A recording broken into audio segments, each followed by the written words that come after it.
Bonjour et bienvenue. Sortez d'ici, vous n'êtes pas le bienvenu, vous êtes de la zone extérieure. Mais je... Non, votre histoire ne nous intéresse pas. Vous venez de la zone contaminée. Et ici, vous êtes en lieu pur. Je demande poliment de sortir immédiatement de notre présence. Non, mais vous comprenez pas, c'est invivable. C'est invivable à l'extérieur, vous C'est comprenez... vous qui ne comprenez pas. Ce que nous voulons protéger ici. Garde, procédez à l'extermination de l'individu. Non, non, non, non, non, non. Attendez, attendez. Non, non, non, attendez, attendez, non, non. Non, non, non, attendez, j'ai un message, j'ai un message, j'ai un message. Un message? J'ai un message d'espoir dans la valise. D'espoir? Dans la valise, un message d'espoir. Garde, attendez.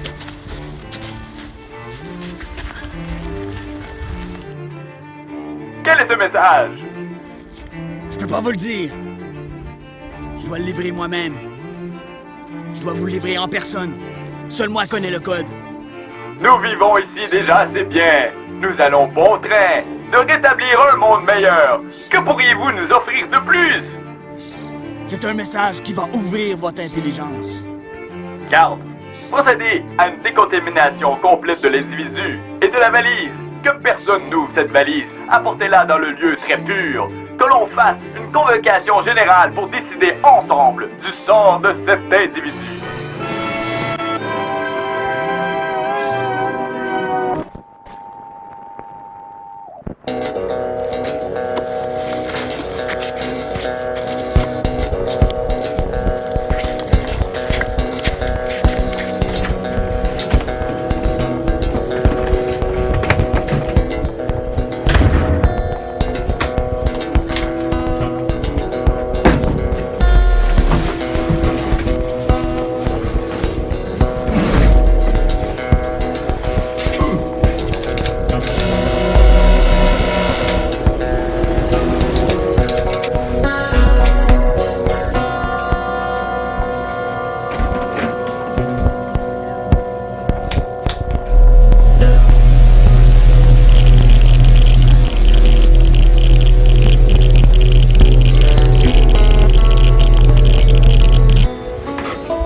Enfile-moi ça.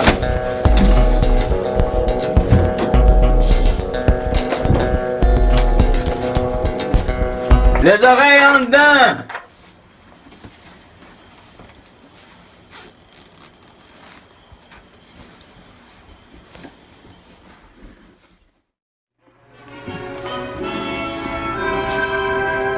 Concitoyens, concitoyennes et étrangers, nous sommes ici réunis pour discuter du sort de cet individu qui a survécu la zone extérieure et qui est ici pour demander asile. Sortez-le d'ici! Il va tout contaminer! Je sais même pas pourquoi est-ce qu'on l'a laissé rentrer ici! C'est déjà trop tard. Depuis que l'étranger est arrivé, j'ai comme un grattement dans la gorge. Hein? Un grattement dans la gorge? Un grattement dans la gorge? Qu'on l'extermine sur le champ! Sortez-moi ça d'ici! Mais attendez une seconde. Mais ne sommes-nous pas tous importants? Je crois que cet individu est aussi important que chacun de nous. Et qu'il aurait la chance de s'intégrer. S'intégrer? Êtes-vous fous, vous? Il a peut-être une certaine valeur, mais il n'est certainement pas spécial comme nous! Mais notre but ultime, n'est-ce pas de reconstruire le monde? Comment y arrivera-t-on si nous ne sommes pas accueillants? Accueillant, accueillant! Si t'aimes tant les étrangers, va donc vivre dans la zone interdite avec eux!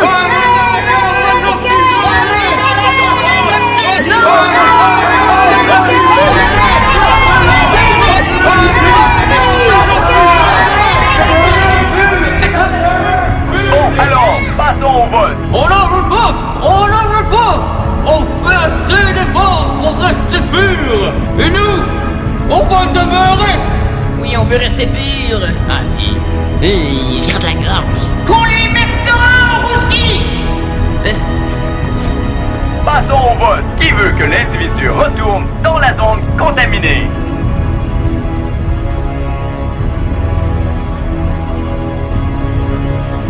On vote quoi?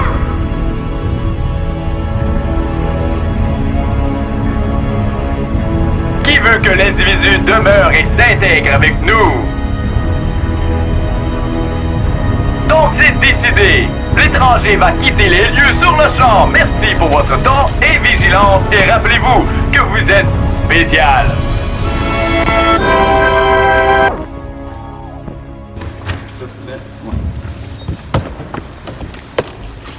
C'est bien bon pour lui, saleté d'impur. Vous avez les enfants. Il n'y a plus rien à voir ici.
La valise est complètement décontaminée, mon commandant. Est-ce que je peux retirer mon masque? Vous le pouvez, mon commandant.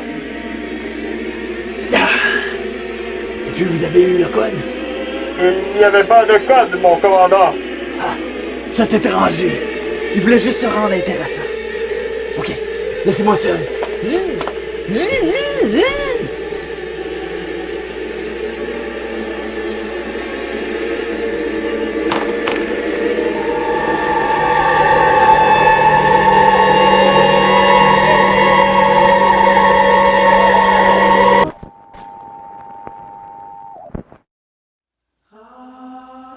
Wow, non, mais qu'est-ce qui s'est passé? Tu te rappelles de lundi? On parlait de comment Dieu s'était choisi un peuple qui devait devenir une porte d'entrée à la réconciliation du ciel et de la terre. Dieu voulait nous décontaminer pour venir descendre du ciel et vivre avec nous. Mais le peuple d'Israël a oublié sa mission. Ils se sont contentés de garder la bonne nouvelle pour eux seuls. Même qu'ils se sont laissés envahir par l'orgueil en pensant « Hey, c'est nous, le peuple élu. » Ils ont complètement passé à côté de l'intention de Dieu. Leur protocole et leur rituel est devenu une religion vide, basée sur le faire, plutôt que sur le fondement d'une relation basée sur l'amour de Dieu et des autres. Le peuple juif a même rajouté des règlements qui devenaient encore plus lourds, plus écrasants qu'avant. Et puis ceux qui réussissaient à accomplir toutes ces lois-là, eh bien, devenaient des pharisiens orgueilleux, fiers de ce qui était de contrôler les autres par la religion. Dieu n'a pas aimé ça, puis a retiré sa présence du peuple d'Israël. Le temple, qui était à l'origine le lieu de rencontre entre Dieu et l'humanité, a été détruit. Mais Dieu n'a pas terminé avec son plan de vivre avec nous. Il a décidé de venir lui-même instaurer un nouveau temple. Un temple qui ne serait pas bâti par les hommes, fait de briques et de pierres, mais un temple bâti par l'amour de Dieu à même le cœur des hommes, à même ton cœur. L'intention de Dieu d'avoir une relation avec toi ne changera jamais. Dieu est lui-même venu sur la terre dans la personne de Jésus. Il est venu avec l'intention de te décontaminer du péché et de te déconfiner de ta situation spirituelle. Jésus a dit que c'était lui le temple maintenant. Un temple vivant. Un temple qui allait se répandre sur la création entière. Un temple qui était pour avoir aucune limite. Oui, puis c'était à la fois le prêtre et le sacrifice. Jésus allait donner sa propre vie en substitution à la nôtre pour nous laver complètement de nos péchés. Dieu, aujourd'hui, vit encore sur la terre, mais pas dans un endroit caché, confiné comme avant. À cause de Jésus, Dieu peut venir habiter en toi. Tu peux devenir le lieu très saint de Dieu. Et c'est de cette façon-là que Dieu a choisi de réconcilier toute la terre entière avec le ciel. Maintenant, écoute JS attentivement. Il va te donner encore plus de détails sur la personne de Jésus. Et il nous reste encore jeudi, vendredi. Et continue à écouter nos capsules, ça devient de plus en plus intéressant, tu vas voir.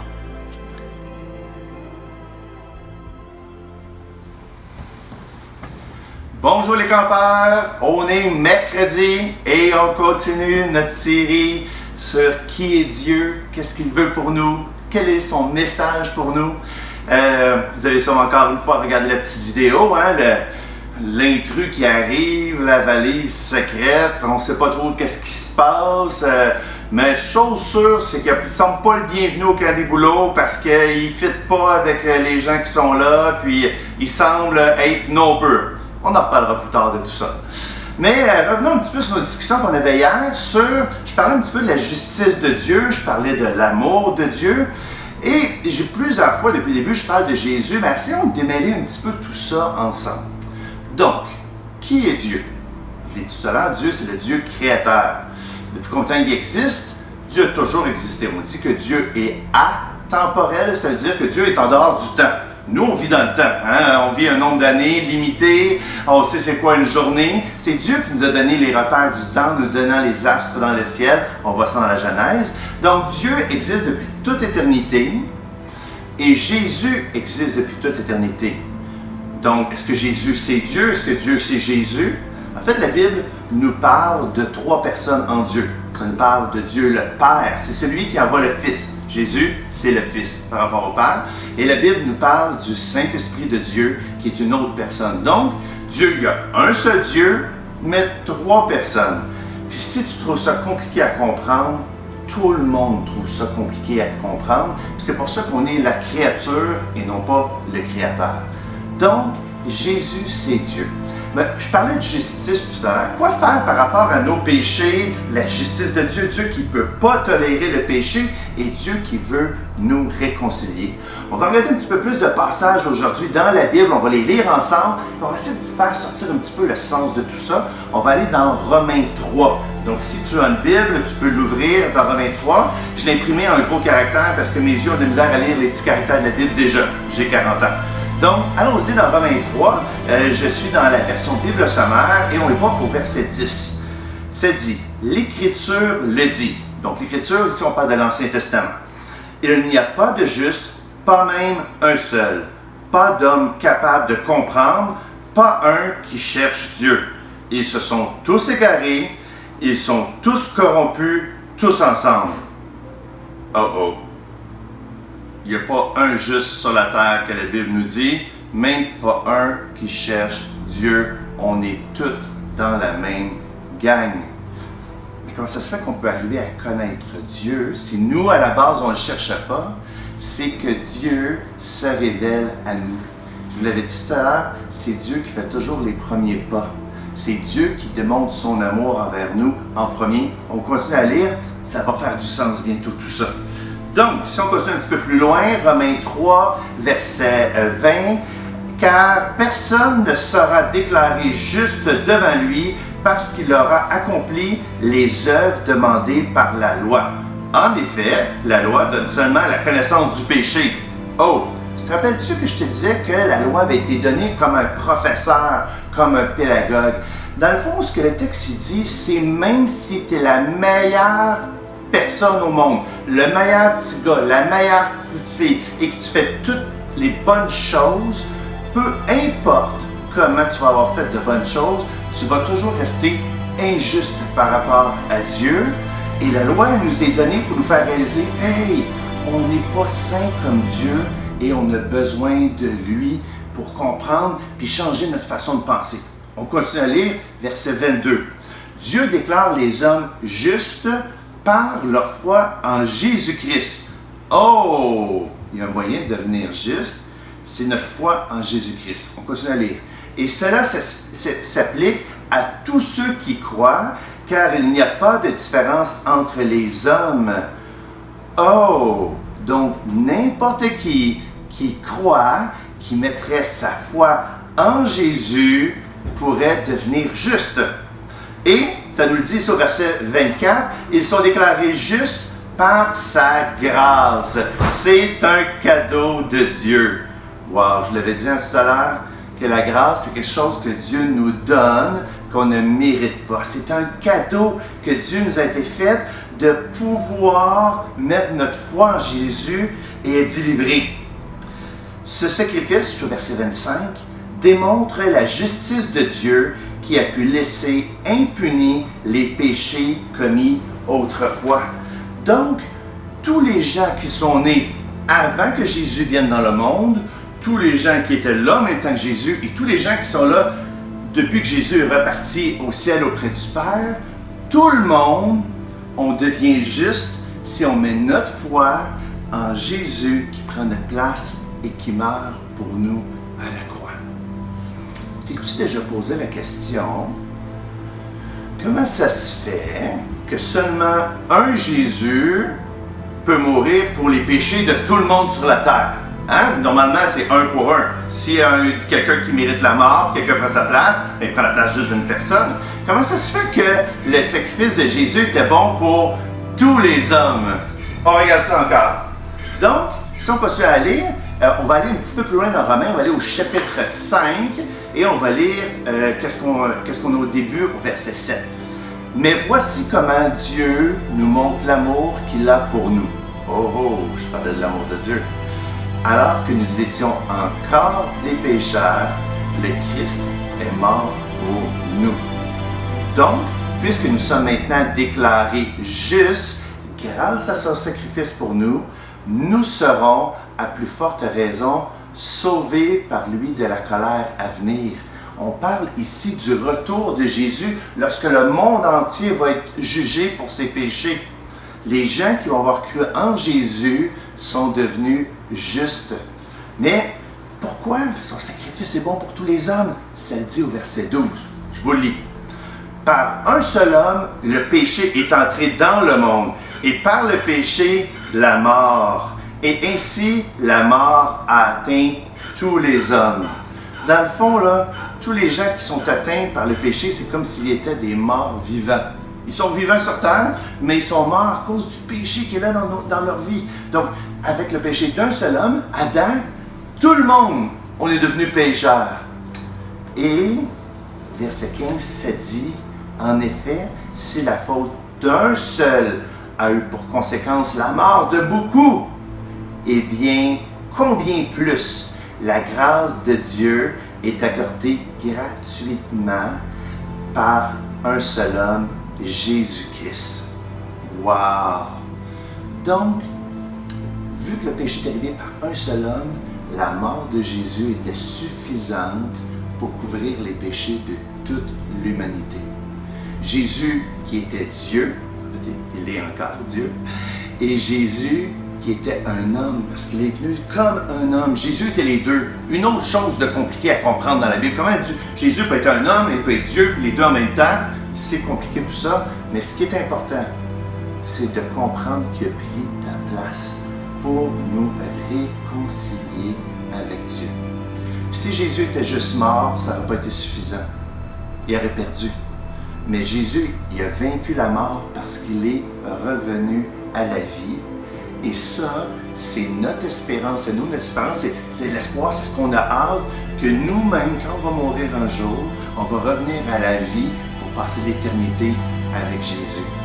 Mais la bonne nouvelle, c'est qu'on n'a pas besoin d'attendre notre mort pour être en relation avec lui. Dès maintenant, on peut être avec Jésus, réconcilié, peut devenir juste et être en relation avec lui tous les jours de notre vie. On prie encore ensemble. Oui, Seigneur Jésus, merci parce que tu es mort à la croix pour nos péchés. Nous qui étions injustes, pas bons, finis, morts, tu nous as rendus à la vie, tu nous as donné une nouvelle naissance. On a eu, pouf, une nouvelle personne Et maintenant, on peut te prier, on peut être en relation avec toi et tu nous prépares une place. Et un jour, à notre mort, lorsqu'on va revenir à la vie, on va être avec toi pour l'éternité. Sinon, tu vas peut-être revenir nous chercher de notre vivant. Merci Seigneur Jésus pour les campeurs. Merci pour le camp. Amen. Hey, on continue le camp. On se reparle demain. Demain, c'est jeudi. Si jamais tu veux me jaser, puis de la semaine 2, viens me voir. Je suis là sur le terrain du camp. Bye.